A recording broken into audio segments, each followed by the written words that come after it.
Tom Clark's Main Event is a Boink Studios production. And now, on with the show. This is Daddy Show. Step off. Come on, won't you say it loud? Ayo, we gon' turn this out. Tom Clark's Main Event. Drop kick now. Hey, what is up, kids? Welcome back to the program. Tom Clark here, back again with you as always on a Friday. Welcome to the first show of 2025. I know what you're thinking. Tom, where is the hoodie? Can I be honest with you? It got hot in here. It got very hot in here. So I'm like, you know what? I'm going to go sans hoodie. It's my security blanket. It's like Linus. You know what I mean? So I'm sans hoodie. So if the show goes to crap, you're going to know why it went to crap, because Tom refused. Nay, not refused. Just chose not to wear the hoodie today. Instead, I'm sporting my James Jamerson t-shirt. You like that? You musicians in the crowd will know who James Jamerson is. And if you don't, he's worth your time to investigate. The best, I was going to say arguably, he's not arguably. He's the best bass player possibly of all time. You know your favorite Motown song that you tap your foot to, snap your fingers with? Just about be guaranteed that James Jamerson played bass on that song. That's how good he was, and that's how fantastic he was. Great player. Played on a lot of stuff. Excellent bass player. So, yeah, had to pay tribute. I'm paying tribute to James Jamerson here on a pro wrestling show today. But guess what? That's how I roll. Pop culture references abound, as they typically always do here on the show. First and foremost, yes, this is episode number 359. Thanks much for hanging out with me as always. Let's get that. We don't necessarily have to have the mic. Look here, the microphone's not even in picture. How do I do that? How do I manage that, you ask? That's a good question. Should I get it back up here? Can you guys hear me? How about now? Uh-oh. If you're listening to the thing after the fact, you may have been saying, Tom, what's up? How come I can't hear a word you're saying? You can now, can't you? By the way, did you notice that the 10-year anniversary celebration logo was not in the opening here today on the show? That you know why? Because now we're not celebrating. Well, we're always going to celebrate 10 years. But the official year celebration of the 10-year anniversary was 2024. And as we know, it is a new year, kids. Do me a favor before I start talking to you. Smash the like button for me. Like this, with your thumb. You can use your finger if you want. It's okay. I'm not watching. Or maybe I am. Yeah. You never can tell, kid. So welcome back to the show, kids. This is episode number 359. Friday, January 3rd is the date when this here little podcast went live. Apologies for going 30 minutes early. I'm sorry, late. Excuse me, 30 minutes late. I had calls back to back to back today, and it was just honestly easier for me to go just a little bit later. So, yeah, I appreciate your patience as always. You guys are the best. And, yeah, I just wanted to of course, I wanted to go live here today. It is Friday after all. Friday is typically the day we do the show. So, again, I just wanted to I'm glad we got kicked off when we did. So, again, kids, smash the like button for me. If you've not done that, I'm asking you, please and thank you, do that for me. Thank you very much. Maria was live with us on the YouTube before we even went live here today. Good to see you. Josh McManus is here. Sugar Shane. JP in the house. Let's see. Fernando, Happy New Year to you, my friend. I appreciate you. Ray All Day is here with us, kids. Yeah, very cool. So we've got a lot to talk about here today. Lots of stuff to cover. And we've got a very big show. I won't make the Ed Sullivan joke. None of you are that old.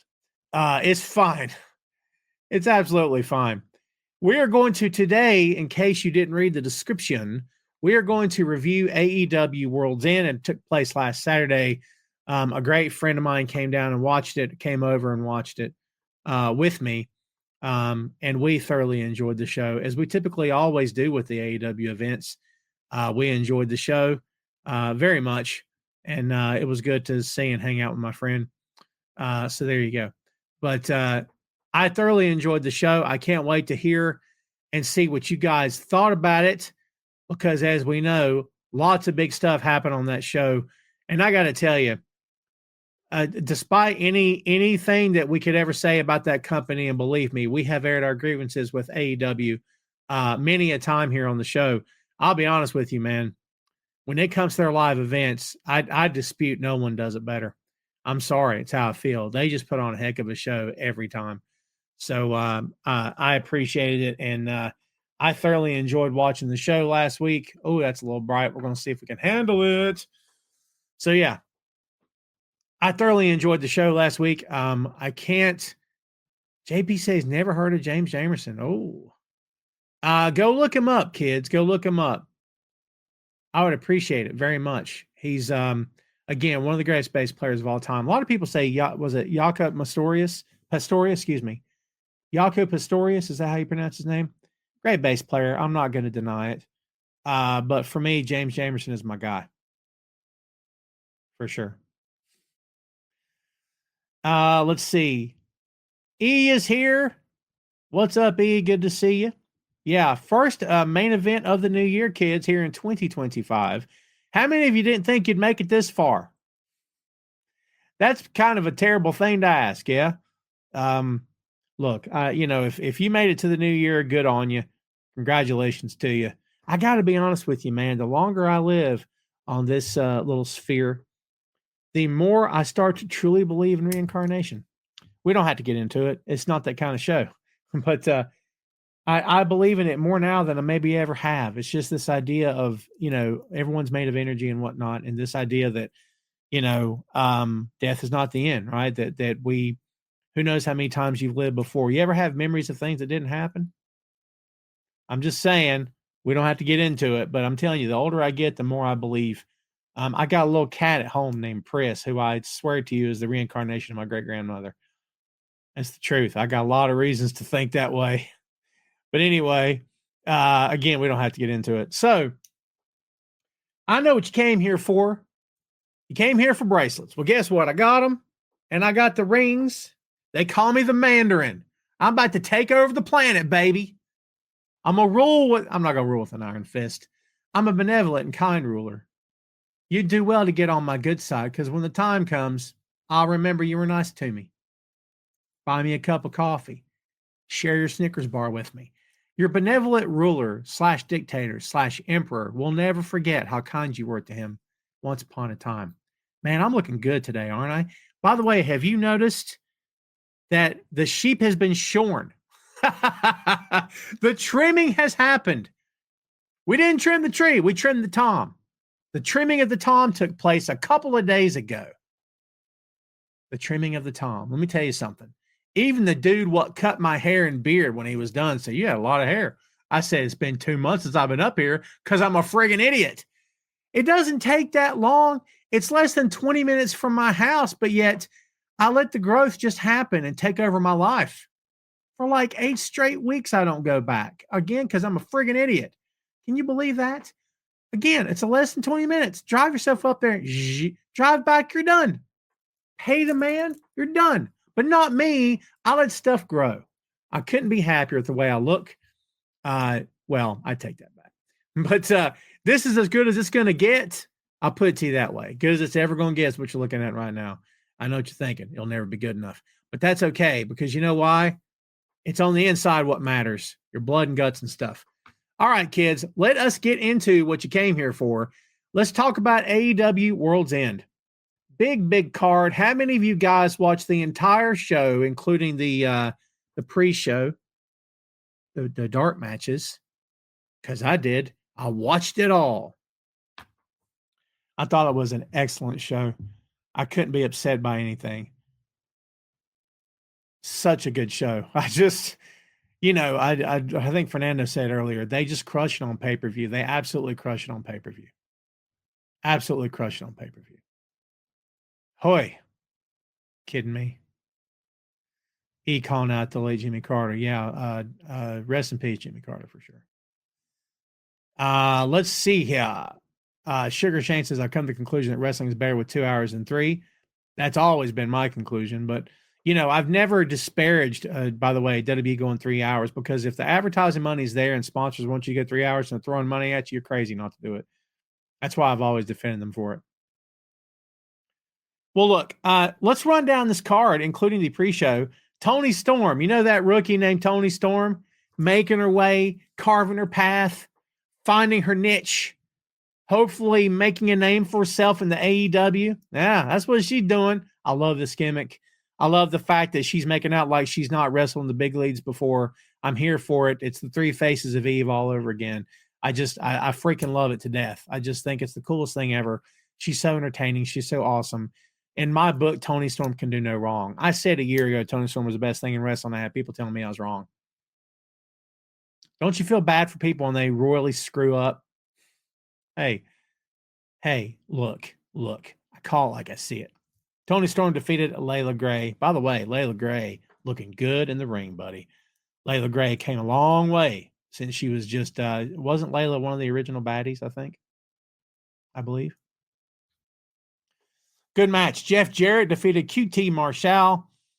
Shenanigans and whatnot. It is what it is. That's what Jarrett kind of does now. But Jarrett is supposedly wants that AEW World Championship. Well, don't they all? I got to tell you, man, I've read some criticism of Jeff lately. One of the posts I read today was that talking about how he made TNA all about himself. He couldn't get over in WWE. And then went on to say how he was WCW World Champion at the end of the company. I don't necessarily know that all of that's wrong, but I don't necessarily have anything negative to say about Jeff Jarrett. But I'd like to hear your take on the man as we're discussing here. Boy, he's over with that AEW crowd, isn't he? They love him. They love them some Jeff Jarrett, dude. Last Outlaw. Is that what they're calling him? The Last Outlaw. Something like that. Weren't they referring to Taker like that at some point in his career too? One of the many times he supposedly left and then came back. I'm out of here. I'm done. And all of a sudden, I'm back. And all of a sudden, I think I'm in politics now. And we're all like, oh, God, you and your brother need to go on, get out. Go on, find somewhere else to hang out. Just saying. Anyway, yeah, many times of the retirement. Ray says Jeff is 89 years old, not a fan of him. I can't say that I've ever looked forward. Look, I'm not going to throw shade. It's the new year. You guys know I don't work like that anyway. Let me rephrase this. I have respect for Jarrett for what he's accomplished in the business, for his longevity, for the fact that I rarely, and look, maybe I'm not reading the right places. I don't know, but I rarely read anything in crazy negative about the guy behind the scenes. For all I know, he's the biggest scumbag you've ever met. I'm not saying he is. I'm just saying we don't know these people. Let's all remember that. We don't know these people. Okay. Unless you do, you don't. Right. So we don't really know how these guys are. Maybe he sucks. I don't know. But I have no real reason to believe that he's anything other than what he looks to be. And that looks to be like a veteran wrestler who's, they're paying him to be there. I think it looks like he'll do whatever they say. He bumps for guys. I mean, he's working, he's selling for guys. That's a big deal for a guy that's Jeff Jarrett's stature in the business. I think it's important, as much time as people spend crapping on Chris Jericho, are they putting over Jeff Jarrett enough as they should? It's just a question, man. He says, did I read that Flair said he has one more match left in him? Look, Flair can do what he wants. I'm not going to tell the guy what to do. Do I agree with him? Not necessarily. Is it my call? No, it's not. JP says at the beginning, TNA was all about Jarrett, but it ended up that way, and I've always liked Jeff Jarrett. Look, there is something to be said for, the thing about the biggest star in the territory also being the booker. You know why that guy usually had the championship, of course, because he wasn't going anywhere. There was no chance of him jumping to the competition. So you'd put the title, or the booker would put the title on himself. Happened all the time. Fritz Von Erich did it. Vern Gagne did it. Multiple other promoters have done it over the years. Jarrett did it in TNA. He knew he wasn't going anywhere else. Does that make it right? Not necessarily. But does it make it wrong? Not necessarily. You know what I mean? So we can circle back to that. One more from Shane. It says, I've watched Jeff Jarrett his entire career, from being a referee to King of the Mountain and now to the Last Outlaw. He is a Hall of Famer in my eyes. I think he's a Hall of Famer as well. Third match. Lio Rush, Action Andretti, also known as the Puffy Coat Dudes. I don't know. It's the things they're wearing. Yeah. And the Murder Machines, you got to love that name, Lance Archer and Brian Cage, with Dawn Callis, defeated the Outrunners, Truth Magnum and Turbo Floyd. I love the freaking Outrunners, dude. And Top Flight, Darius Martin and Dante Martin with Layla Gray by pinfall 8-man tag team match. I love me some Outrunners, but I gotta be honest with you, Murder Machines need some wins. Need some quality wins, I think. Fernando says Dusty did. Dusty did it to a degree. Dusty was only 3-time world champion. 3-time, I think. And honestly, Fernando, you could argue that Dusty was better without the belt. Dusty chasing the belt was possibly more compelling television than Dusty with the championship. No disrespect to Dusty at all. But I kind of felt that way during his title runs. Like, I was glad when he won it. That night, Starrcade, I think it was Starrcade when he won it in the cage, or was the Great American Bash against Flair? Can't remember. I always get that mixed up. I think it was Great American Bash. Loved it. I watched that live happen as a kid. And I'm like, I love that my guy won, but like after a couple weeks or so, you're like, I think it was kind of more exciting when he was on the chase. Do you know what I mean? Yeah. Let's see. Will Ospreay defeated Kyle Fletcher. First kickoff of the official show, Continental Classic semifinal. Kazuchika Okada defeated Ricochet in another semifinal. You know what that means? Ospreay versus Okada. First off, can we just go ahead and say that Will Ospreay versus Kyle Fletcher is a match that's going to work every single freaking time? Can we admit that? Every single time those guys put on a show, they're going to put on a show. Do you know what I mean? They're just fantastic together. Good on Ospreay for putting his friend over, but he's not having to carry Kyle. Kyle is fantastic. Kyle's absolutely fantastic. Can't say no good things about that kid. And they crushed it, as we knew they would. Okada and Ricochet. Okada could have a great match with a couch. I think we know that. Ricochet is a very good worker, and Ricochet hitting his high spots and whatnot. I was personally more impressed with Ospreay versus Fletcher. Does not mean I think that Okada versus Ricochet wasn't good. I just personally don't think it measured up to the other match. I'd be curious to see what you guys thought. And by the way, as we're thinking about that, if you will, if you have not, please smash the like button for me and share this on your feed, kids. Greatly appreciated. JP says those jackets look cheesy and horrible, but I think that is the point. Oh, yeah, for sure. I just like teasing.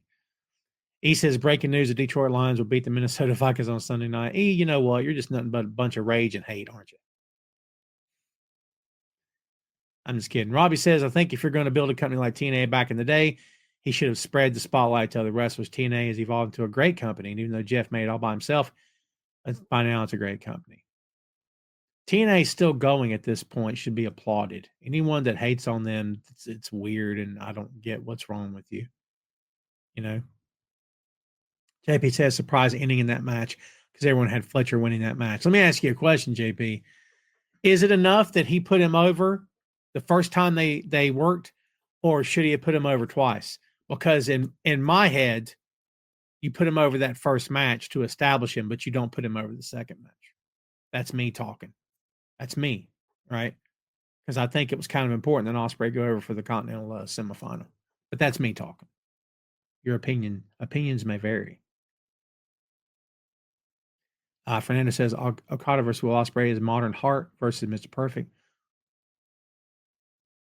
It's a lot more dialed up, but I like where your head's at. Ray says Ospreay was incredible. You surprised by the Kingdom not to, for sure. Did anyone else not see the Kingdom not turning? I didn't. Yes, my tree's still up. You kidding me? You better believe it. It's not down yet. I'm telling you, it's not down yet. Rage gets the dying of the light. That's me. Let's see. Mariah May defeated Thunder Rosa. I thought I was going to roll my R's, didn't you? I'm not going to do that. Tijuana Street Fire for the AEW Women's World Championship. Can I say something to you? And you might think I'm being a little like that on a Friday on the first show of 2025 when I really don't want to be or mean to be. I wasn't a huge fan of this match. I thought both ladies did well. I thought they brought it. I wasn't feeling it. I don't personally, me talking, I don't know if they had a ton of chemistry. Maybe you guys feel wrong or different, and maybe I'm wrong. That's just kind of how I felt. I turned to my buddy during the match. I'm like, is this working for you? And he's like, eh. And, I don't know what it was. I don't know if, constantly setting up gimmicks and stuff. I don't know. There's any given time that those things take me out of a match if done too much. But that's me. Maybe it didn't bother anybody else. But yeah, anyway, the right man won, Fernando says. It ended too quick. Interesting. That's an interesting point. Mariah May winning should have. Yeah, I agree with you. That's the right call. MJF continues to wear the AEW Dynamite Diamond Ring after defeating Adam Cole. And please, God, tell me this is over now. Please tell me this is over now. Because I really need this to be over now. And I love both of these guys. I truly, truly do. But I really need this to be over now. I don't want them to go back to it. That's just me. Cole is a better heel than he is a face. Get him away from MJF and just turn him. I don't know what they're doing in that company. Just go heel or don't go heel. Call it heel. Don't call. I don't care. But I just don't know. I just don't know if it's working. I don't know if it's working, if I'm being honest. But that's me talking. Maybe no one else feels the way I do about it, but that's kind of where I'm at right now, right? It's kind of where I'm at. Also, Konosuke Takeshita with Don Callis defeated Powerhouse Hobbs, singles match AEW International Championship. I defy you to tell me that Powerhouse Hobbs hasn't come a heck of a long way since the first year of AEW Dynamite. I'll wait. Go ahead. Go ahead. Tell me I'm wrong. You can't. You can't. You could, but you'll be wrong. You don't want to be wrong. Don't be wrong right in the first month of the year, dude. Powerhouse Hobbs has come a heck of a long way. If that guy hasn't proven that he's got what it takes with this match, I don't know what more it's going to take. I thought that he and Takeshita just, and much like Okada, Takeshita can have a great match with a piece of furniture. But I'm telling you, Hobbs is far from a piece of furniture, dude. That dude is, I think he's one of the best big men the company has. Possibly the best big man the company has. I'm serious. I thought those guys absolutely crushed it. Absolutely crushed it. Fernando says, Hobbs' best match in AEW. It's kind of hard to argue that, isn't it? I don't want to argue that. He also says, give May versus Storm rematch. You know they will. You absolutely know they will. It's coming. It's coming for sure. JP says Adam Cole versus MJF was heel versus heel, and now both have turned their attention to the big match next Wednesday. Yeah.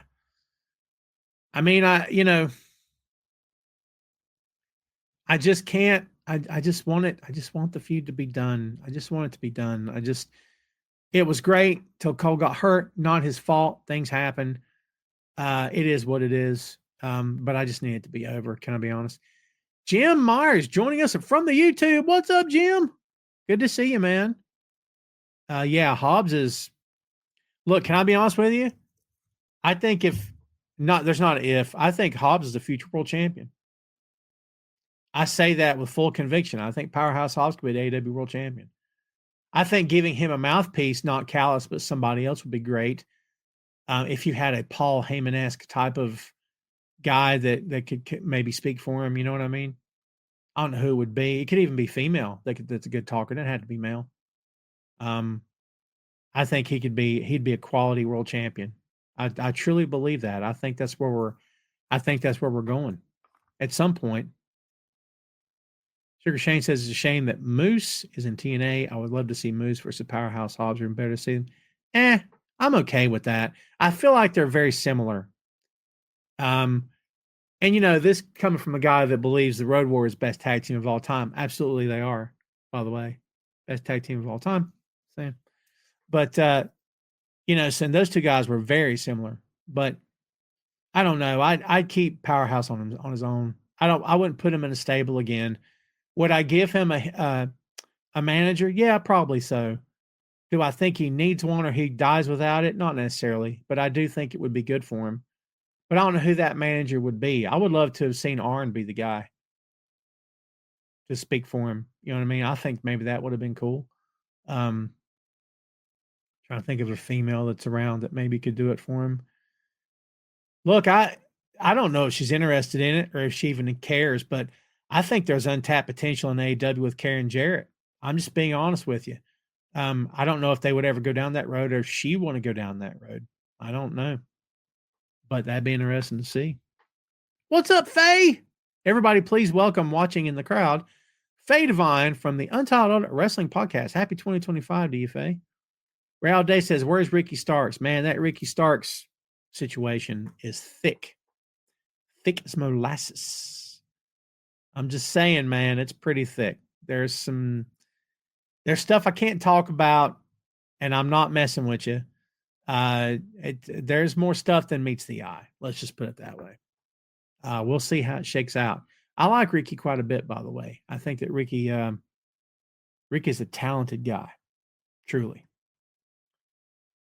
Mercedes Moné versus Chris Statlander defeated Chris Statlander to retain the AWTBS Championship. Here's what I believe to be true. I believe this match was better than the other ladies' match. I think they outperformed Mariah May and Thunder Rosa. Again, no shade, no disrespect intended. I thought they crushed it. And again, much like Hobbs, or similar to Hobbs, anyone saying that Mercedes' best days are behind her, that she wasn't the worker she was in WWE, you're just blind at this point. And it's okay to have differing opinions. A lot of this is subjective, but whether or not a talent can actually work, in my opinion, is not subjective. If they're not your cup of tea, that's fine.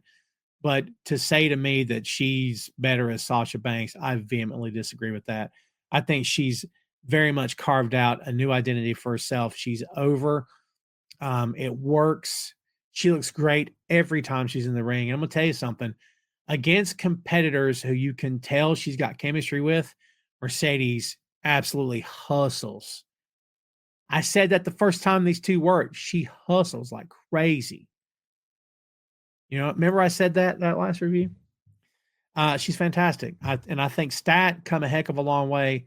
I love Stat to death. I think Stat is a freaking hoss. And honestly, when the time comes for Mercedes to drop that tie, I'd like Stat to be the one she drops it to. E says, do I think Eddie Kingston is close to coming back? I hope so, and I hope we don't know when it happens. That'd be great. And honestly, can I be honest with you, E? I think it has to be Kingston and Moxley. And look, can we be real a second? I know we all want to crown Darby the next world champion, and rightfully so. Would anybody be upset if Kingston was the guy that did it?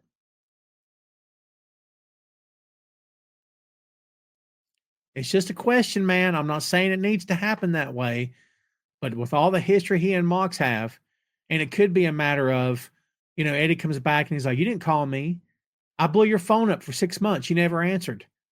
Did you change your number? What's going on? Renee won't talk to me or whatever. No one will talk to me. Left me out in the cold. Thought we're supposed to be friends, that kind of thing. We'll see how it all plays out. Robbie says there are rumors that JBL could come to AEW in a managerial position to a wrestler. We'll see. I think JBL, maybe I'm wrong, is kind of enjoying just, you know, drifting from one company to the next and showing up and taking dudes' heads off, landing in about the 5th row, right? I think it's possible. He's a great talker, smart guy for the business. I think him managing a powerhouse Hobbs would be an interesting thing. You could call it, listen, for lack of a better term, you could call it his stable. He's got that cowboy gimmick. You could actually use the word stable. You know what I mean? I mean, Ron Fuller had the stud stable. I get it. I'm just saying. Call it the corral or call it the, I don't know. I don't know what you call it. The barn. No, I don't know what I'm saying. Raise a barn on Sunday. Soon I raise another. Ray says, I heard Ryback is coming to join the Mox game. Boy, if you heard that, I'm joining too. We're all joining. No, my cat's joining Mox's gang before Ryback is. Look, never say never, but God almighty. He said, that's what I was thinking. It'll be emotional for Kingston to win. Marie would love to see Kingston win. I couldn't agree more. JP says it can't stand Eddie Kingston. Well, to each his own, man. It's weird. I mean, it's not weird. You can like who you want. I don't care. I like him. He grew on me like a fungus. I think he'd appreciate that. Look, like him or not, you cannot argue with that reaction. Dude, when he comes back, he's going to blow the roof off the building. He is absolutely going to blow the roof off the building sky high. You know I'm right, too. You can dislike all you want, dude. I'm telling you. That crowd loves him. And you know who you listen to? You never listen to the critics. You always listen to your crowd. That's why the disconnect between social media fans and fans that actually go buy tickets to go to these arenas, the disconnect is always going to be there. And you would think it wouldn't be now. You would think as long as the internet's been a thing, and as long as pro wrestling opinions online have been a thing, that the lines would be blurred. They're not blurred. I swear to God, they're not blurred. Because, a company will get roasted and lambasted on social media, and then you watch the program the next night and the crowd's going crazy for the wrestling. It's I can't even put my finger on it. And I've been doing this for years. I've been writing about this stuff since 2010, dude. Legit 2010. I'm podcasting on it since 2014. I don't know what the deal is with that, but there is absolutely a disconnect. Fernando says, where you at? Fernando says, stay away, JBL. AEW doesn't need you. Fernando says, please no Ryback. Fernando says, Eddie Kingston is not AEW championship material. Completely disagree with that. You're free to have your opinion, but I completely disagree with that. You put the belt on the guy. You put the belt, look, this whole thing about this guy's earned it, this guy deserves it, blah, blah, blah. We all can have those opinions, and we have, and I have as well. I'm one of you. I'm no better than anybody else watching the show here today. I promise you that. But this idea that guys have earned or deserve or whatever, in my mind, you put the belt on the guy that is getting the crowd pop. The people that, look, I've told this story before. If you guys have heard me tell it, apologies for repeating it again. I don't want to bore anybody to tears. But I was involved with a company, and the two main event guys that we had, the young kid, he was skin and bones. I'm not kidding. He was skin and bones. But here's the thing, great worker. He was tall. He was lanky. I always compared him to Barry Windham before he put on weight. You know what I mean? Like lanky, but a great worker. And we had him work a super heavyweight. This guy was big, good worker too, 300 pounds, really good in the ring, and never work like a big man. He was athletic. And so our plan was to put the championship on the big guy. Right. We get in the locker room after their match. By the way, they crushed it. They killed it. We get in the locker room, and he looks at us, and he's like, what'd you guys think? And I was like, well, you guys killed it. I was like, what'd you think about Thaddeus? That was his name. What'd you think about Thaddeus? He's like, dude, put the belt on that kid. And we sat there and looked at each other, and we said, dude, he's a cruiserweight. He's like, doesn't matter. He said, that's your guy. That's who your fans want. He said, I'll wear the belt if you want me to. And he said, I'll be a good heel for you. He said, but that's who you put the belt on. That kid's got your crowd. That's who you put it on. He said, great worker. They love him. Put it on him. We took his advice, and we did. He carried it with, it was a very, very big deal to him. Let's just put it that way. Crowd loved him. It was the right move. You know what I mean? So I disagree that Kingston is not AEW championship material. I think he is absolutely world championship material. And I think he should get a run before he eventually decides to call it a day in the ring. He says, when Kingston returns, I would have him work his way up to beating everyone on Mox's stable to earn a title match. I'm here for that. Can I be honest with you? I'm here for that because it's believable. Maybe it wasn't 5 years ago. It is now. It is absolutely believable he beats everybody in the Ross in the Death Riders. I agree with you. I think yeah. And it says either Kenny Omega or Will Ospreay to take down Moxley and the Death Riders. Maybe. I still say, why do you keep building up Darby and not give it to him? It's odd to me. JP says, why do you think the ranking system keeps failing? Because the rankings never agree with the crowd reaction. Look, the rankings, JP, the rankings are a work. You know that. They're just done by the company for the sake of it. The whole win-loss thing is a complete work. As you know, matches are predetermined. None of that stuff really means anything. I think Khan is done the rankings out of respect because he likes the ranking idea. It's been done successfully in the past in the old school days, and I think he likes that. I don't know what purpose it serves because guys are going to get matches. Look, we're talking about an industry in which you don't have to be a contender for any belt. All you got to do is come out and challenge somebody. You're going to get a title shot. Right? That's pro wrestling. That would never work in boxing, or it shouldn't. And it should never work in MMA or anywhere else. You wouldn't have if you want to challenge the NFL Super Bowl champions, you wouldn't just come out and say it. You have to get to the playoffs and then face and get to the Super Bowl. You have to. You can't just challenge, right? It's kind of the same thing here, but that's what pro wrestling is. I can come out anytime I want to and challenge a guy to a match, to a world title match. And even if the heel says no, I can do things to encourage him to say yes. And then he says yes. And it's like, wait a minute, that dude wasn't even a contender to the world title. Doesn't matter. Because the for this week, the bookers wanted this guy to work for the world championship. That's why I think the rankings are kind of off-putting to some degree. Kids, before we go any farther, do me a favor. Check this out. Boink Studios is the home of Tom Clark's Main Event, Tom Clark's 6M podcast, and Two Nations Under Ted, a Ted Lasso podcast. Visit the site today for links to every podcast platform, social media, special announcements, and a lot more. Check out the site and bookmark today, boinkstudios.com. You caught me drinking water. By the way, my mom's calling me. I should have took that call on the air. Wouldn't that have been fun? You should hear my mom. I mean, you talk about country. My mom was country. My mom's always been country. She's the old Southern. She's the old down-home Southern mama. I call her mom, right? It's the truth. That's who she is. She always has been. But when she talks, I'm telling you, it's like a non-racist Paula Deen. I don't care. I'll say it again. I don't care. Come at me. I know what that person is. Come on now. Hey, I know what she said, dude. Multiple times. You kidding me? Yeah, come on. Let's don't fool each other. Let's don't kid each other here. We know what that person is. She is a wrestling fan, E. They were watching the WWE before it disappeared off the USA. I talked to her the other day. She goes, by the way, we's going to watch that. Where's the wrestling at? Well, it was on, but it ain't on this week. And I looked all the way up, all the way up to next week. It ain't on there. And I'm like, Mom, it's on Netflix now. You know what Netflix means to Mom? Nothing. My mom doesn't have internet. My mom's never had internet. I've offered to get my mom internet. She don't want anything to do with it. She's never had a streamer in her life. She's never surfed the web.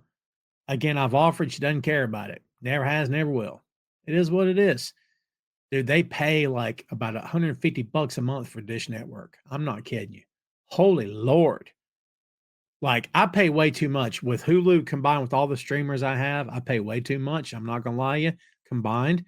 But $150 just for TV, you got to be freaking kidding me on that deal. I was getting ready to curse, and I didn't. I wanted to. I kept it clean. But let me tell you something. No, sir. But she won't change. They love their satellite, man. They love their satellite. Misfit Wrestling Podcast. You haven't watched in a while. Thanks for coming back, dude. Says, saw the top 4 matches planned for Mania, and I'm sold. I have not seen those. Throw those in the chat if you want. She didn't care about football, Lee. She never has. Shane says, it's great to have Julie Hart back in AEW. I agree. Eventually, yeah, she could beat Mariah. You think she will? Or are they going to save that for Tony? I think they should save it for Tony, if I'm being honest with you. I think they should save it. I'd have Mariah keep that belt for 6 months. 6 more. I'm serious, for sure. And have Tony keep doing that slow rolling boil to the point that she starts to have flashbacks of being Thomas Tony. I'm sorry. Pro wrestling is goofy stupid. It should always be goofy stupid. Pro wrestling's not real. And it's, it should be fun and entertaining. And, people that hate it and want it to be something it's not, I don't understand that. I love the grueling 60-minute matches with Dusty and Rick. I loved breaking Dusty's hand in a parking lot. I loved Nikita Koloff being Dusty's tag team partner against the Horsemen. I loved the Road Warriors coming out and facing the Powers of Pain. I loved Tully Blanchard and Magnum drawing blood in an I Quit match. I love Arn Anderson coming to blows with whoever we're talking about, Manny Fernandez, whoever. I love the old school territory, serious, blood and guts, gritty pro wrestling. I'm always here for that. I got a soft spot in my heart for it. To me, that's pro wrestling. It's how I grew up. It's how I see it today. It's good. It's great. I love it. But pro wrestling at its core is goofy, stupid. And it's, people who don't want to have fun and all they do is hate on it. I just don't understand why people just don't watch. You know what I mean? Just don't watch. If it bothers you that much, go find something else to watch. You know what I mean? Like, I've never understood that. Like, everybody had weird things to say about Orange when he came along. Dude, I'm sorry. If you can't see that guy's work ethic and how much fun he makes a show, how much fun Danhausen makes a show, how much fun the Outrunners make a show, dude, calm down. This is not real life. Let's just enjoy pro wrestling. Let's just try to enjoy it. You know what I mean? That's kind of where I'm at. I love the goofy, stupid stuff, dude. That's where I'm at. Sorry to rant, but it is my show. Misfits Wrestling Podcast says Cena versus Cody. Cena versus Cody. Yeah. Punk versus Roman. Yeah. Which I saw coming. I was told I was wrong about that.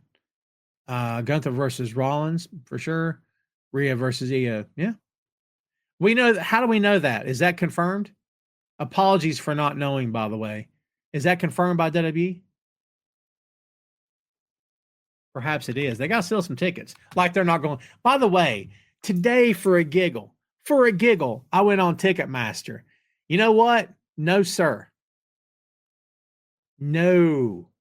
$1,000 for a WrestleMania ticket? Can I be on? There's no WrestleMania in history that's worth $1,000. I'm sorry. I'm at the age now where I'm like, I don't understand what we're doing.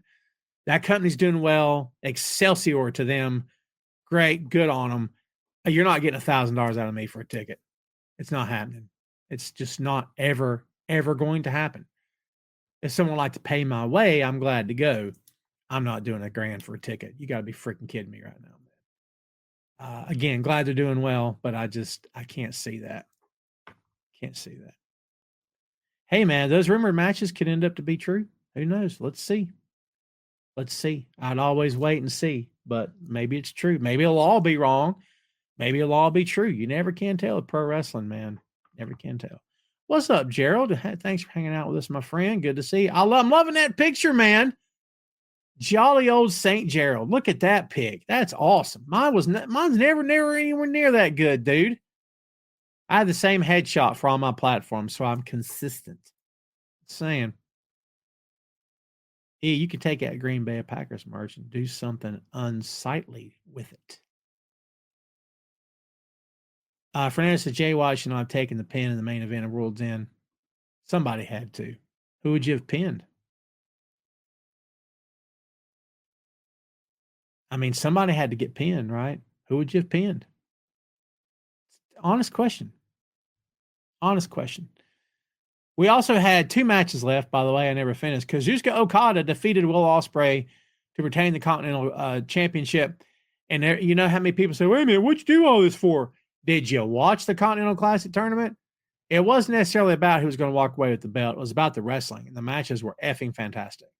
I'm sorry. Again, we make a lot of this stuff way more serious than it ever freaking has to be. We got some grade A, top shelf, prime choice pro wrestling out of AEW in this Continental Classic tournament, dude. Again, people lose sleep over the weirdest stuff imaginable, and that's one of the things they lose sleep over. It's so freaking weird, dude. So weird to me. And then, of course, as we've already let the cat out of the bag, John Moxley retained the AEW World Championship against Orange Cassidy, Heyman Adam Page, and Jay White by pinfall. So there you go. He says, are you enjoying the new Ricochet? Yeah. Dude, Ricochet's great. Ricochet should be a heel or whatever they're doing in that company. I told you I can't classify anybody's heel and face in that company because I don't believe they care about it. And I don't believe they subscribe to it, so I'm not going to do it. In fact, I know they don't. Ray says, love heel Ricochet. JP says they've only set one match for Royal Rumble and haven't even announced any participants in the Royal Rumble matches yet. They keep a lot of that stuff close to the chest. I think Ray earlier asked if Starks was going to be involved. I mean, it's possible. Anything's possible, man. Fernando says Orange Cassidy should have taken the pin. Nothing against him. Jay White deserves better. I love Jay. I love Orange too. I mean, Jay wins a lot. In fact, let's take a look, shall we? Let's take a look. There we go. Let's look up Jay White's win-loss record, shall we? La la la la la la la la la la. This moment of typing brought to you by your friends at Tom Clark's Main Event. All right. Don't do that to me. Jay White. Let's see here now, boy. Jay White's win-loss record. Let's check this out. Let's go. Oh, man. How far you want to go back? Let's just start in October. Just October. Jay White defeats, looks like a jobber on Dynamite Title Tuesday, Cody Chun, right? He's a nobody. It's fine. It's okay to be a nobody, by the way. Let's see. October 12th at Wrestle Dream, Jay White defeated Hangman Adam Page. Cage did defeat Jay White on Dynamite on Collision. Jay White beat Shane Taylor. On Dynamite, Jay White and Juice Robinson beat Adam Page and Christian Cage. AEW Full Gear, Jay White, of course, beat Hangman. AEW Dynamite on the following Dynamite, Jay White beat Pac. On the following AEW Dynamite, Jay White and Orange Cassidy beat Jon Moxley and Pac. On the following Dynamite, Hangman and Page, Jay White and Orange Cassidy beat Jon Moxley, Pac, and Wheeler, Utah. And then on that at World's End, of course, Jay White, of course, loses the match. It is what it is. But anyway, that is, by the way, I got one of those wrong. I got one of those backwards, I think. Well, look, here's what I'll tell you. I love Jay White as well. I've been a huge advocate for Jay since he was in New Japan. I'd love to see him with that championship. And I think they made a valid argument for him to win the championship this time. But I do not, however, believe that his loss at World's End means that he can't challenge for the title and be a relevant challenger. I know you're a fan of his too, Fernando. I love Jay White. I truly do. Gerald, good point. Many of the names were nobodies at one time, for sure. JP says, does that mean Cena's win the Royal Rumble match? Probably so. Look, they love John and that company, and they should. John did great things for them, dude. John's a good dude. So, I mean, if you're going to give a world title match against somebody, and by the way, John should not beat Cody. I know people are talking. Give him number 17. I disagree with that. Is it okay if they do it? Sure, it's their company. I don't care. But I don't know that you need to do that. You know what I mean? Let's don't forget that John Cena's win-loss record is not awesome in the past several years. Is anyone going to care about that? Probably not. Can we be honest about it? Probably not. People have short-term memory when it comes to stuff like that, and especially with a legend, with somebody like him that has done so much for that company. They're not going to remember all these recent matches of the past several years. But, again, this is how you know the business isn't real and they're just handing stuff to people. Let's see. His last match was April 8th, 2024 on Monday Night Raw. It was him, R-Truth, and The Miz. April 8th of 2024. Defeated Dominic, Finn Balor, and JD McDonough. And then from there, the wins and losses are kind of, back and forth. But yeah, look, it is what it is, man.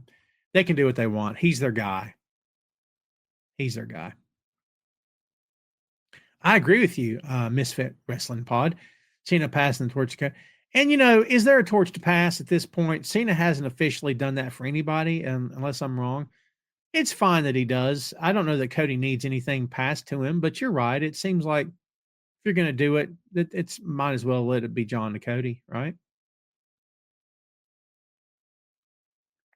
Gerald, good point. He should be going for the Intercontinental title to get the Grand Slam. Interesting.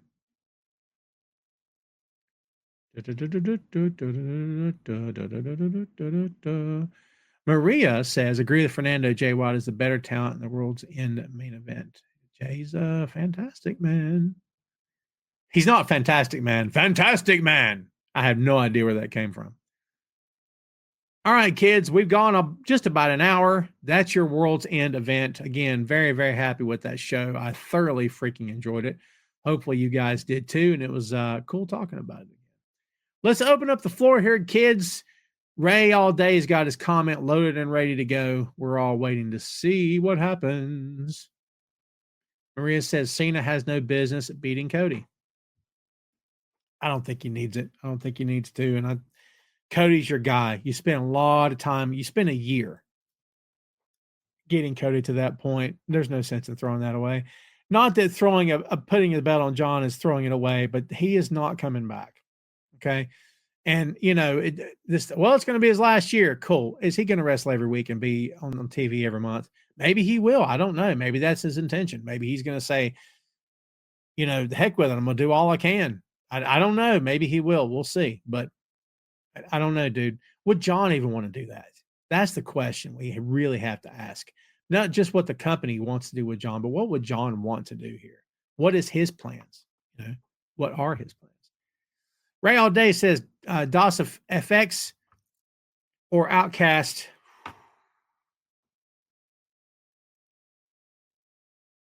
I don't know if I can do that one. And Beastie Boys or NWA. Dude, it's too tough. It's my show. I don't have to answer. I can't do it. Can't do it. I don't know, dude. God, I don't know, dude. Outcasts and Beasties? That's tough. If Adam Cole invited you to the grand opening of the Adam Cole NBA experience in which you and your son could hang out with and shoot hoop with your favorite NBA star, who would you and your son pick? Ooh, I'm old school. I would say is Allen Iverson around. Just because I think he'd be a cool dude to hang out with. Hey, look, Jordan's still around. Let me hang out with the GOAT, man. If he also said you can invite a friend, would you please call me? Sure.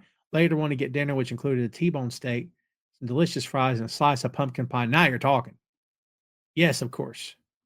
Sugar Shane says Dirty Dom will be the IC champion in 2025. Could be. Misfit Wrestling Pod says, according to someone at TKO, he cleared his schedule and is going to do the full-time thing. Hey, dude, more power to him. If he wants to do it, that's cool, man.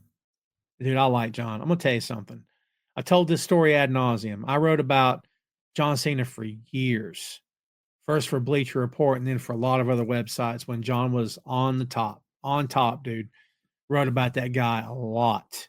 Some would say we wrote and talked about him way too much, but he was, look, can I be honest with you? He was the biggest arrow in their quiver at the time. And for several years, it was the John and Randy show. John had Raw and Randy had SmackDown. And that's what the company had. It was a 1-2 punch, and it's all they cared about. Cared about John first and Randy second, and that's how they booked. That's how they rolled. But, I was the guy writing stuff like, I don't understand why John just does these 5 moves. I don't get it. Are they trying to emulate what Hogan did? Is that the plan? But, without anyone trying to school me, as some fans like to do, they like to try to tell you that they know everything. By the way, none of you do, and neither do I, okay?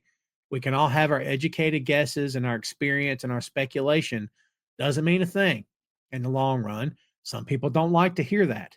Some people like to set themselves up as experts. You're not, okay? Unless you've been in the ring, unless you have experience, unless you've been in a company, unless you've booked matches. By the way, I've done a little bit of all those things. I still am not an expert at all. Do you want to know why? Because all this stuff is subjective. And people don't want to hear that. They want to claim they're the know-it-all. They've got it figured out. This is, and no, it's not. No, it's not. That's why I don't speak in absolutes. Never have, never will. It's weird. And it's wacky, right? Anyway, off track. And at some point, without having anyone tell me what the deal was, I kind of put 2 and 2 together. And I said, you know what? I see John's old matches from OVW. They're all over YouTube at the time. And I'm like, John can work. Why is he doing this now? Oh, wait a minute. They don't want him to work. The old dude wanted John to be the 5-knuckle shuffler guy. and brawl with guys. That's what he wanted. John did what he was told. But you go back in your mental banks and remember when he worked Shawn, when he worked Hunter, when he worked Angle. Did you notice how John stepped his game up with every one of those main event guys, those Hall of Fame guys? John's matches were significantly better than they were when he worked, someone that was below him or whatever. No disrespect to anybody. Did you notice how much he stepped his game up? Now, why is that? Well, number one, it's out of respect to the guy he's working. Number two, he wants to carry his share of the load, right? Number three, he wants to give this guy a good match because of respect, of course. But number four, he stepped it up because he could. John chain wrestled. And so when you see those things, you're like, wait a minute, John can work? Yeah, John can work. John can always work. They didn't want that from him. That's what and by the way, once you come to grips with reality on a lot of this stuff, you just have such a better time watching pro wrestling. You know what I mean? Just let stuff go, man. Bookers are going to book. Promoters are going to promote. It's what they do. We can't, as much as we, meaning the fans, are responsible for the success of the guy that used to be called Daniel Bryan in WWE, and we were, and he would say that to you as well. Because remember, they didn't want him. They didn't. That's the truth. That's a shoot, brother, right? But fans made that happen. But if you think that's the norm, every one of you guys know that's not true. That's not the norm. Most times, bookers don't like to change what they've got. Bookers going to book, and they're going to keep booking the way they want and put the belts on who they want to put them on. Just telling you like I see it, man. Telling you like I see it.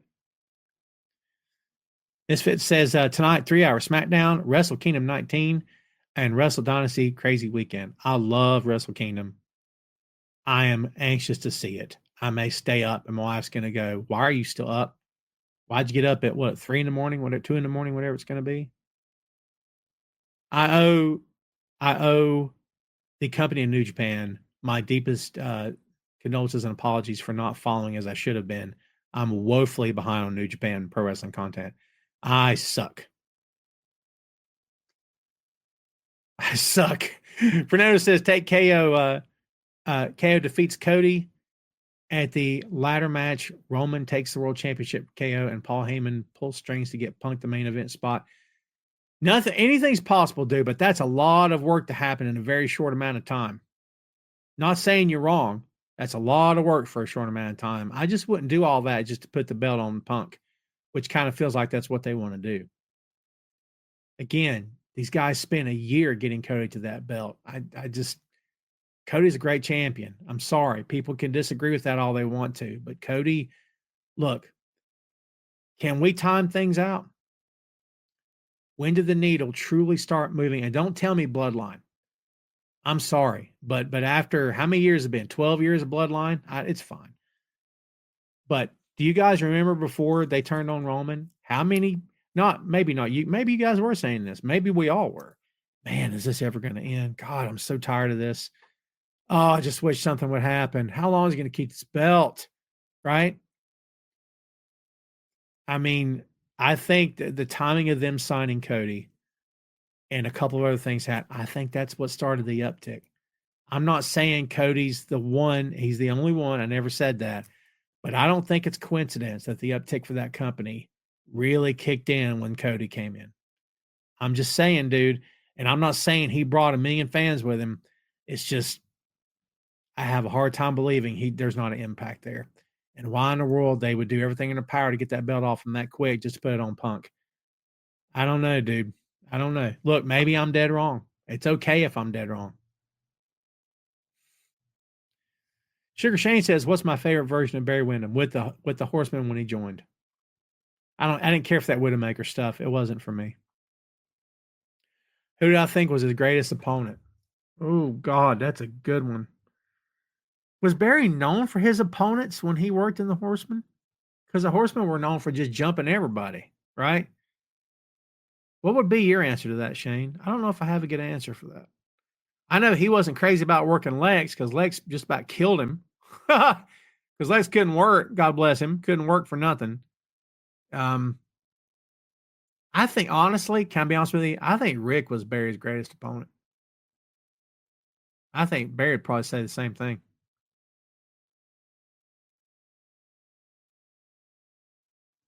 Misfit say to watch Marigold. Marigold? Yeah, I have not seen that. Maria says Paul Heyman helps Punk defeat Seth and both turn heel to go after Roman Reigns at WrestleMania.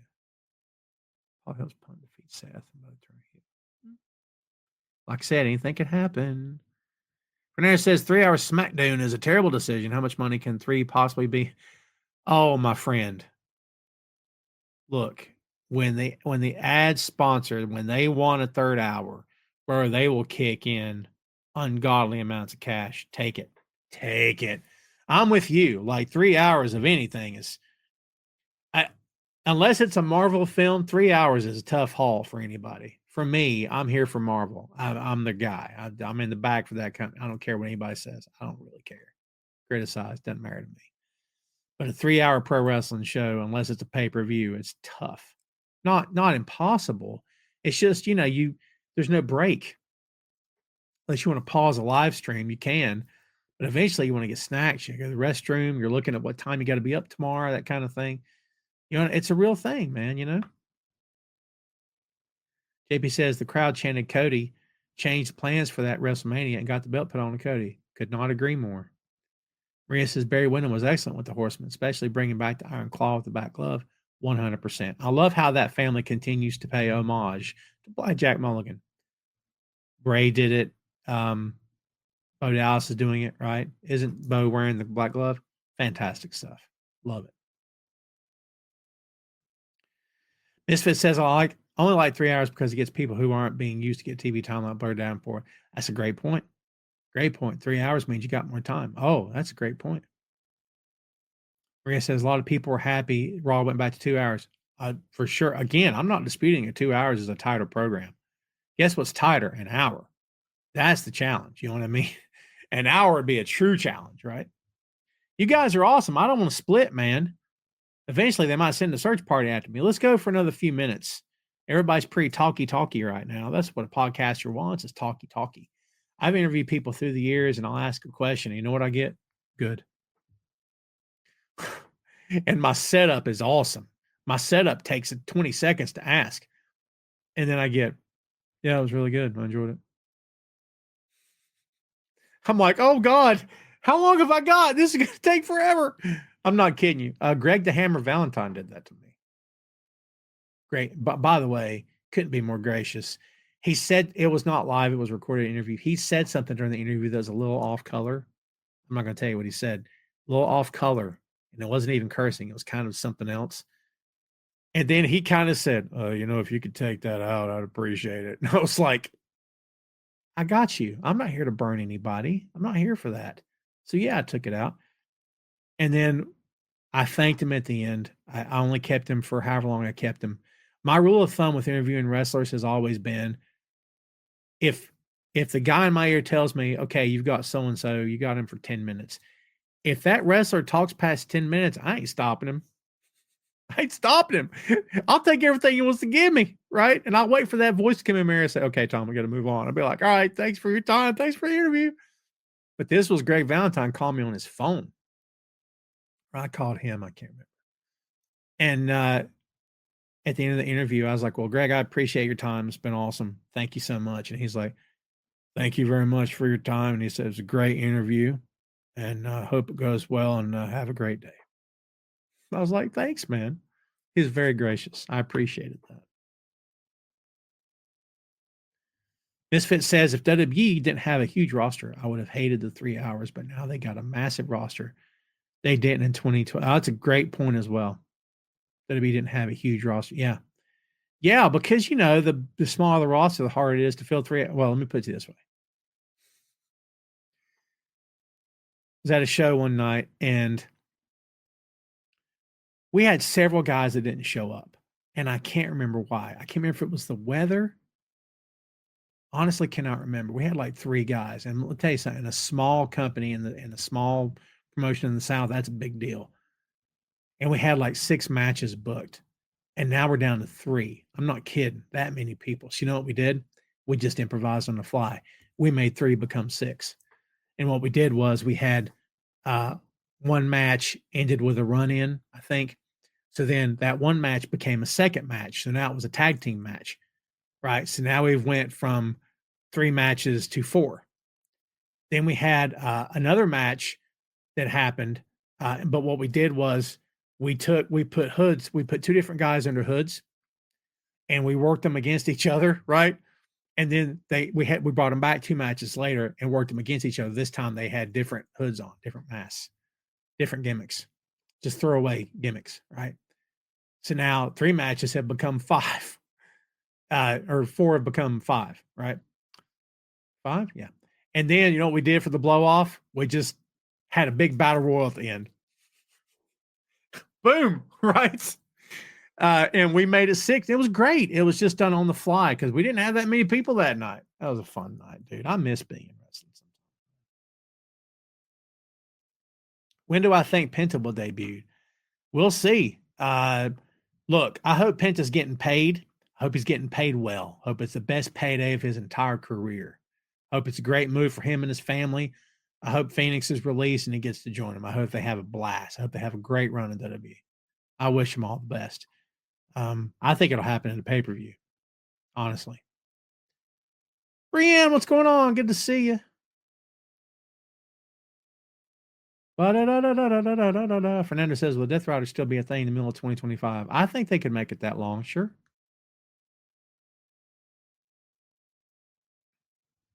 Fernando says, what surprise returns do you think we are going to get at the Raw Netflix debut?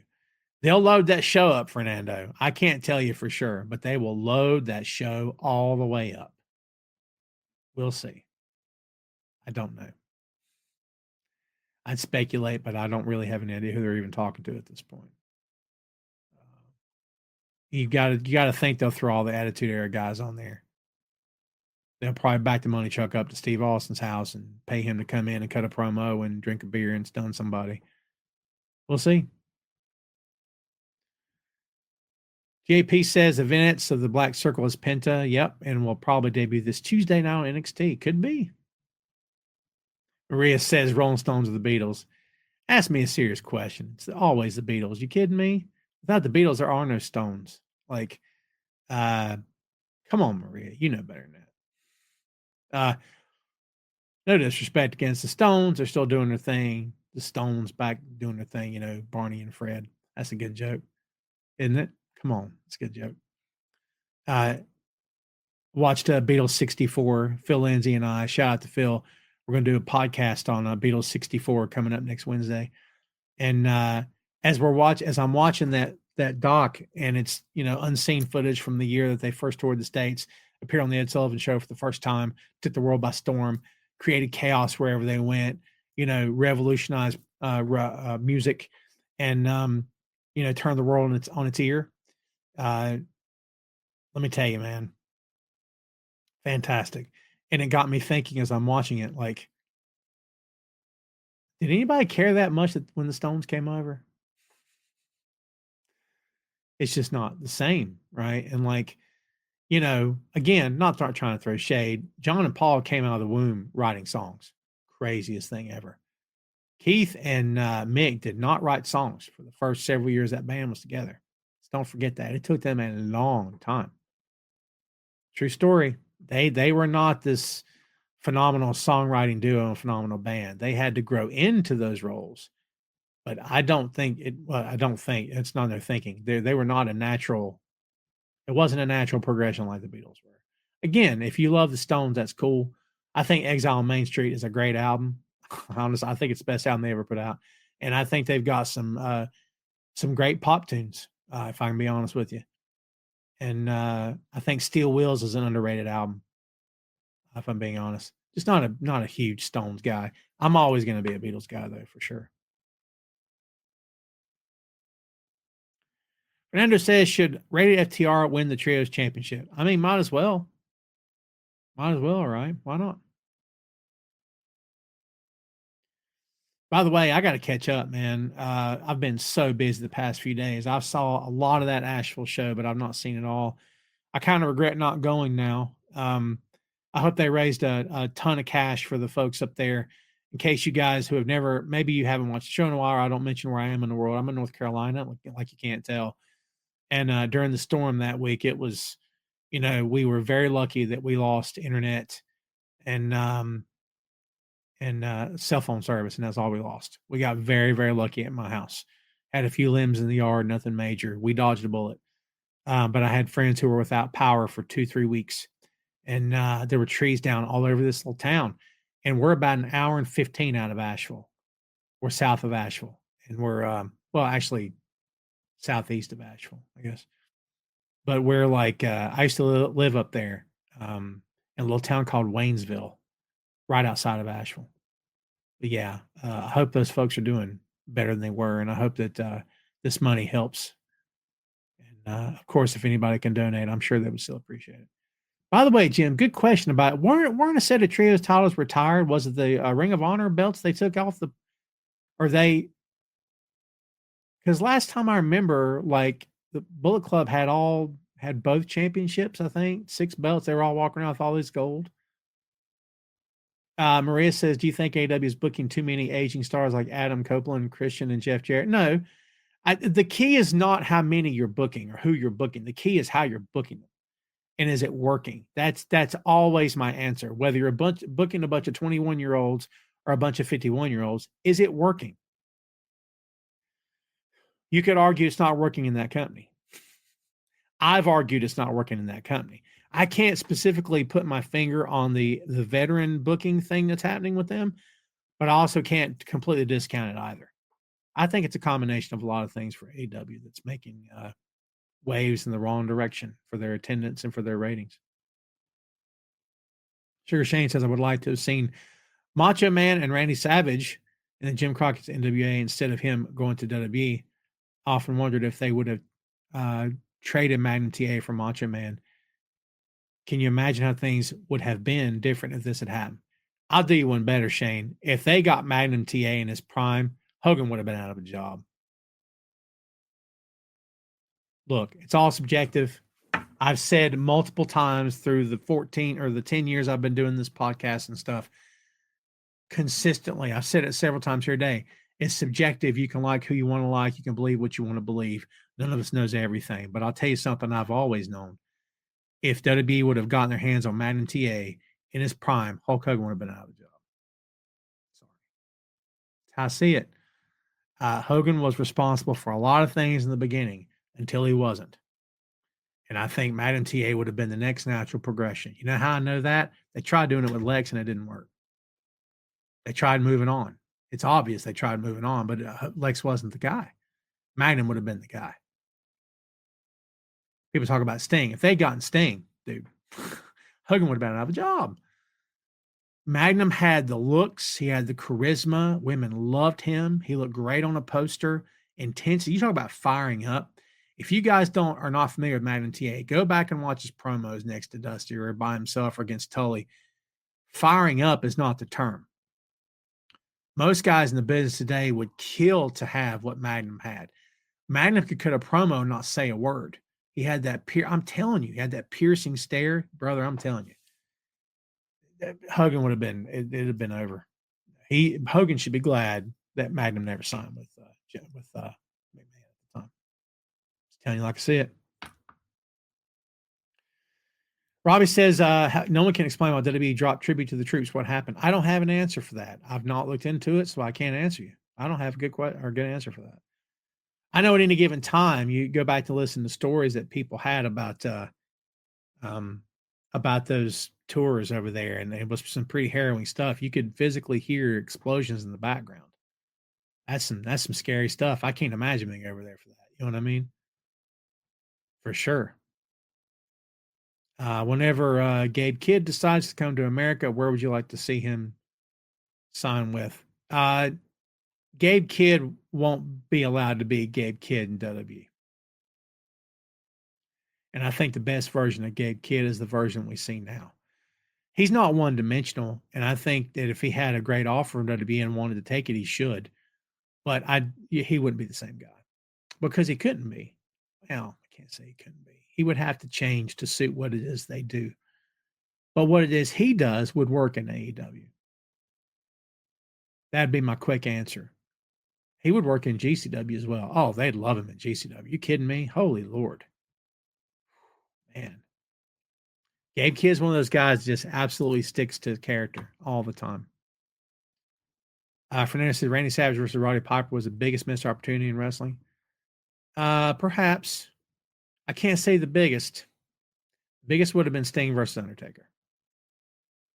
Second biggest, Flair versus Hogan when it mattered. When they put them against each other, it just didn't matter. You know what I mean? That would have been, in my opinion, those are the two big missed opportunities. JB says Claudio and Pat Castagnoli are the trios champions. Well, you mentioned Claudio twice. That's right. You're right. It's Claudio, Pac, and isn't it Wheeler? Because Wheeler handed the belt back to him, didn't he? I forgot about that. Well done. And it says how different the history of wrestling look if Magnum TA never had the accident. Look, I just ranted a whole lot about Magnum, but I'll answer that as quickly as I can. I think it changes everything. I think Magnum TA, had the accident not happened, Magnum TA would have been a multi-time NWA World Heavyweight Champion at least 3 times before moving on to WWE to take a massive payday and become at least 3 to 4 times WWE World Champion. I'm telling you, and retiring a Hall of Famer. I truly believe that. Magnum had everything a guy needs. And that accident completely wrecked everything. Look, at the end of the day, Magnum's still with us. He lived. And I hope his quality of life is great. I hope it's as great as it can be. Love that guy. And I'm going to tell you something. I was a kid. I cried when his accident happened. I was emotional. Like, it was crazy. And I remember when it happened, man. It was frightening stuff. Frightening stuff. Misfit says WWE was going to do Piper versus Savage, and then Savage's knee exploded. That is what happened, isn't it? Savage, what a guy, man! Holy Lord, what a dude! Kidding me? Pro wrestling would. Can you imagine if Randy had never come along? Would never have been the same. By the way, trivia: who gave Randy his last name? You guys know? You guys be googling. Don't be googling. Ole Anderson gave him the last name of Savage, if I've got my trivia correct. Because Randy was just going to be Randy. And Ole said he wrestled like a savage. Fernando says, would Magnum TA affect the rise of Sting?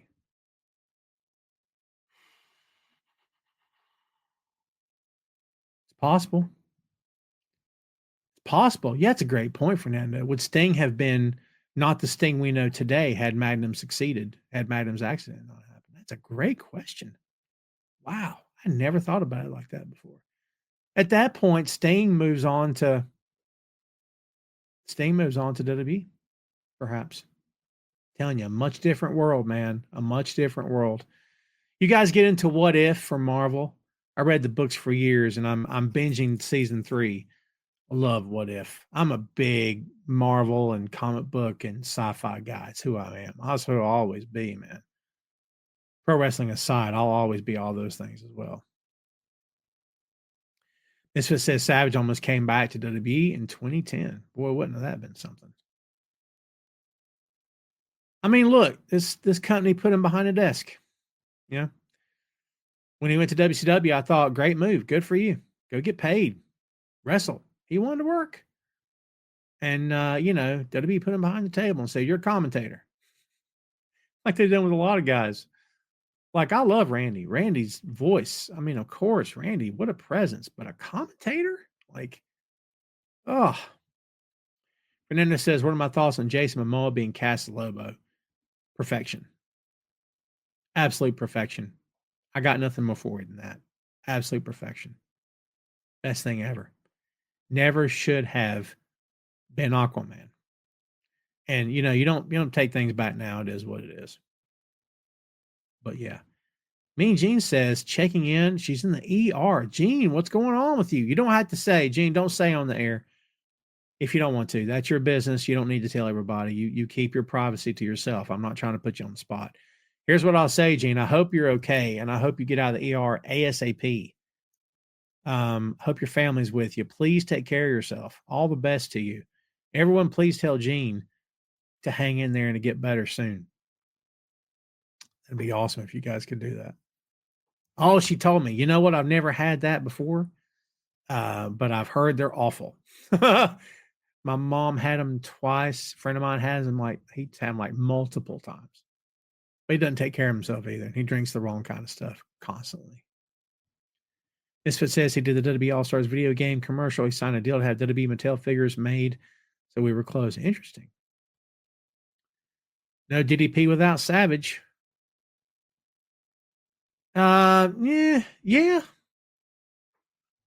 DDP is an abnormality.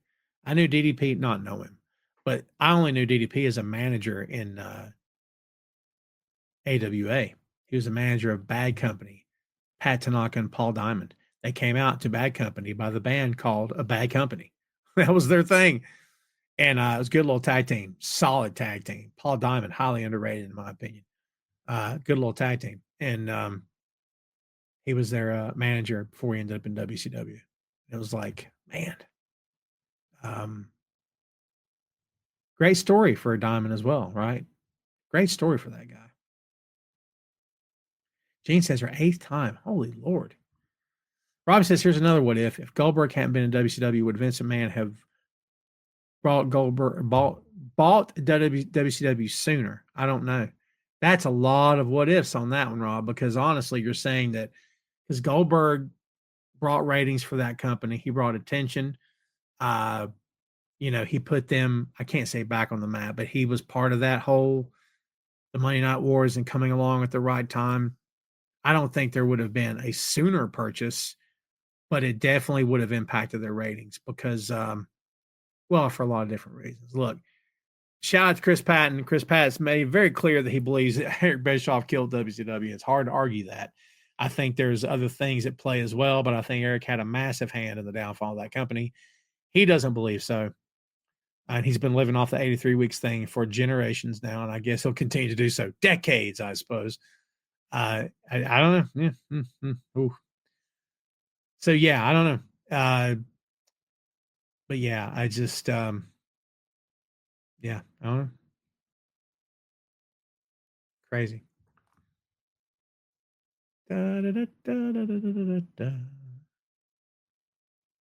Where am I? Maria says, who do you see in the Super Bowl? Can I be honest with you?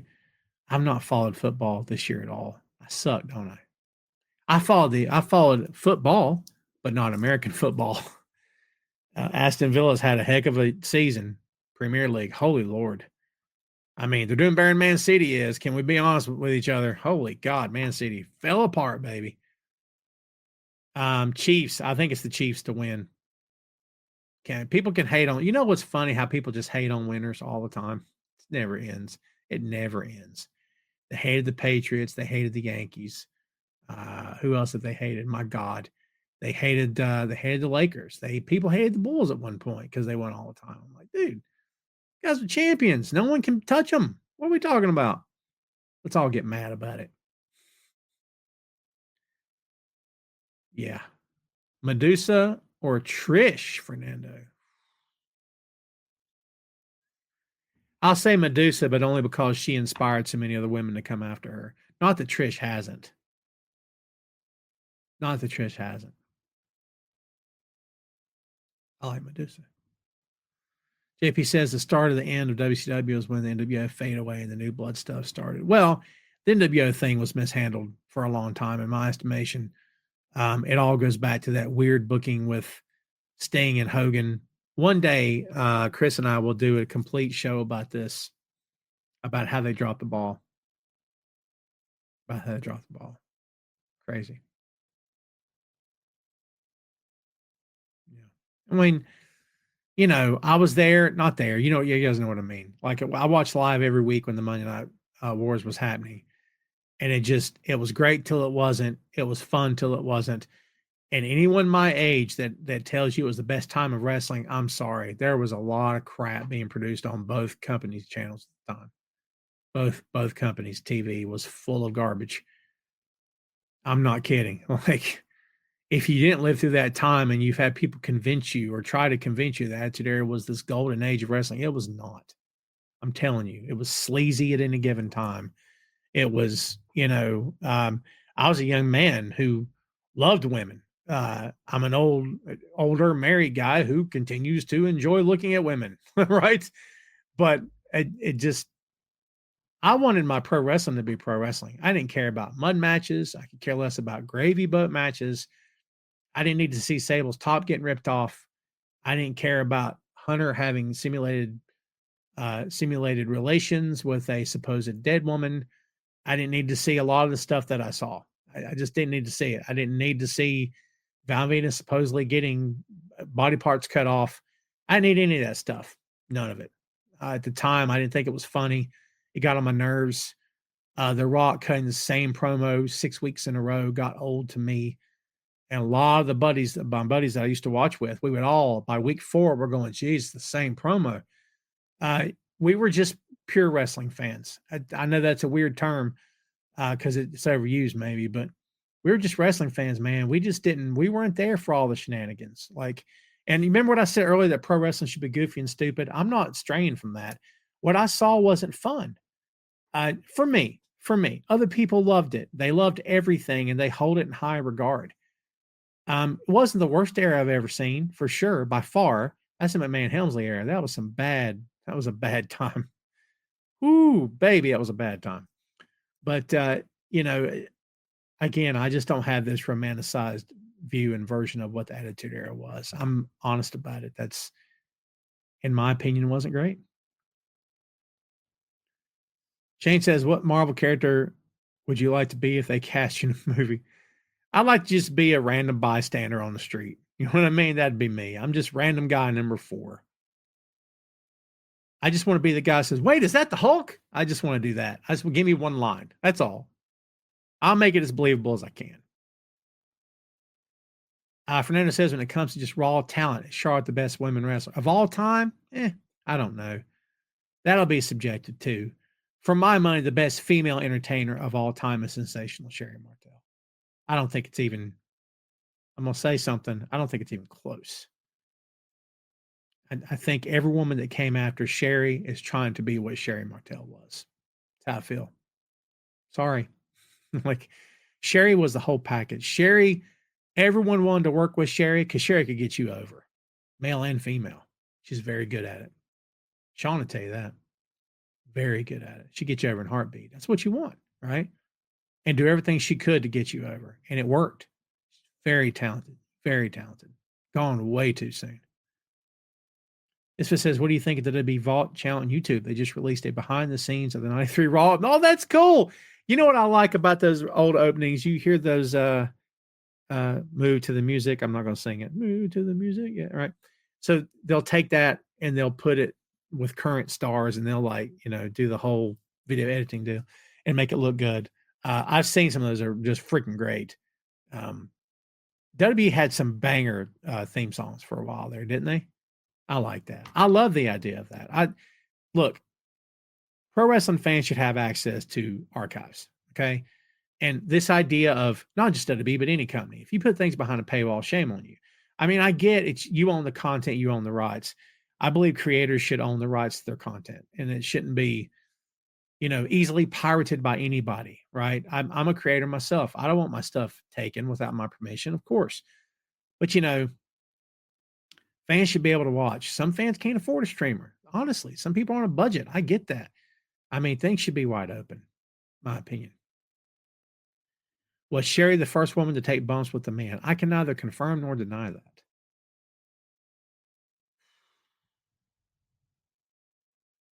I don't know. Is Moolah the first woman? Well, maybe she didn't get bumped around by men. That's a great question. I don't know. Fernando says Rock and Roll Express or the Rockers. In their prime, that would have been an amazing effing match. Well, let's be honest. Without the Rock and Roll Express, you don't have the Midnight Rockers who become the Rockers. This is no question. And I know, I get it. They weren't the same. Marty and Sean were great. All true statements. But go back and look at them in the AWA. I'm not stupid. They're tying bandanas around their wrists. What are we doing? Come on. Kidding me? And it's fine. It worked out. And I don't care. I didn't lose any sleep over it. But yeah, Ricky and Robin in their prime versus Marty and Shawn in their prime. What a match. Would they have been too similar? There's a better question. Would they have been too similar?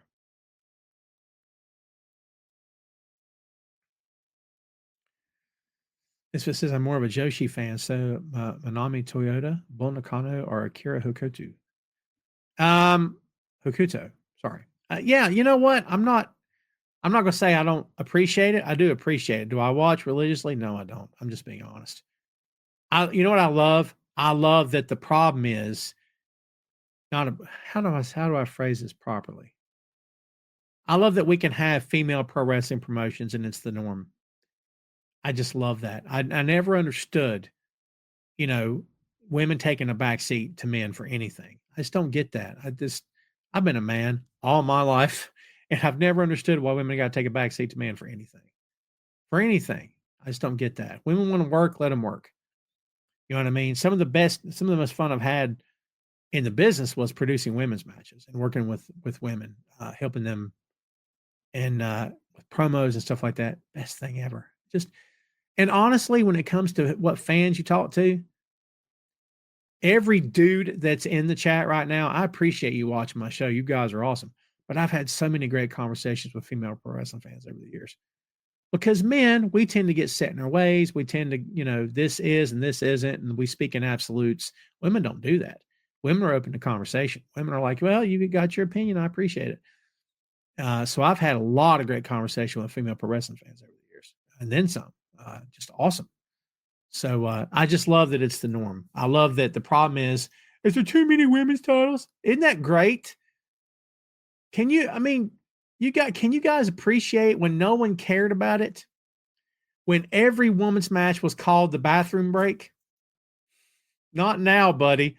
If you got up during Mercedes versus Statlander, there's something wrong with you. Honestly. You know when I get up to go to the restroom or grab a snack? During entrances. I want to see the matches, man. Everybody. I want to see all the matches. I'm not going to get up during something like, come on. I want to see the show, dude. What match made me the wrestling fan I am today? I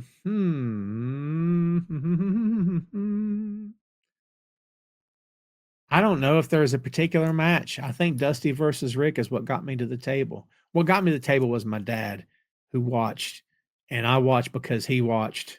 And yeah, I Dusty versus Rick is my short answer, which led to a lot of other things, right? But without Dusty versus Rick, I don't think I'm still a fan today. It just kept me hooked.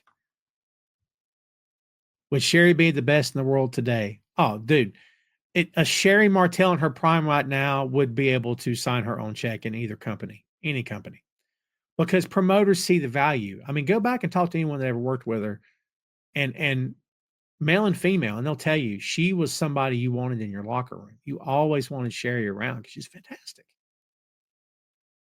I think that Sherry, in my opinion, was possibly the female version of Bobby Heenan. Bobby could get anybody over, and Bobby could do anything. Bobby could work.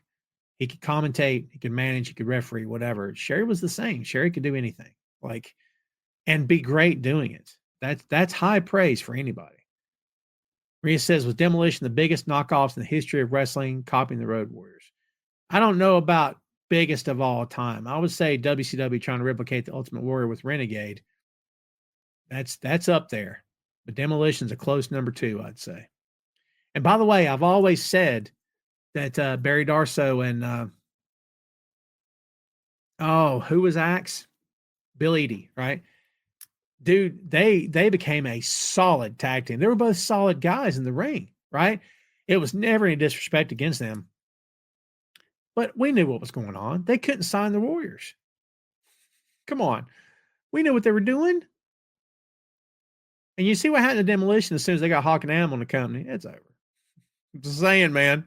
We know what's up. That's the deal. It's up there. It's up there for sure. All right, kids, couple more. We're going to take it home. We're on the air almost an hour and 40. I got to get moving and get some dinner. It's been a long day for me, brother. Jim Meyer says, Bailey, Sasha NXT TakeOver Brooklyn is one of the best matches I've ever seen. I agree with that. Excellent match. Excellent match. JP says WWF Superstars on Sunday mornings. There you go. Gosh, man, that brand Superstar has been around forever, hasn't it? All right, couple more. We're getting out of here. David Down Under on the YouTube. What's up, Dave? Women's wrestling will only keep getting better. Now they're getting more opportunities, inspires more women to try and be wrestlers. There for a bigger talent pool. I agree. Fernando says Bobby Heenan helped Hogan a lot. He helped everybody he worked with, for sure. Rob says, I agree with you. My dad and uncle got me to be a pro wrestling fan because they work the concession stand to help their single mom with the bills. They saw the function of Wahoo McDaniel.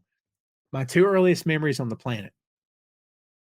My earliest memory on the planet is watching pro wrestling with my dad live in person. And I remember two things from that show. It was a local show here in North Carolina. I saw Ric Flair's robe and Wahoo McDaniel's headdress. I have vivid memories. We were way in the back. They were all folding chairs flat on the ground. Could have been a fairgrounds or something. I don't know. But I had vivid memories of those two things from my first pro wrestling show live and in person as a wee lad. I have memories of being carried as a baby, as a toddler. I'm not making that up. It's true memories that I would recall. And my mom's like, how in the world do you remember that? You were one or something. Like, it just stays with me. It stays with me for a lot of reasons. Well, kids, guess what? This has been a great show. This was the first show of 2025.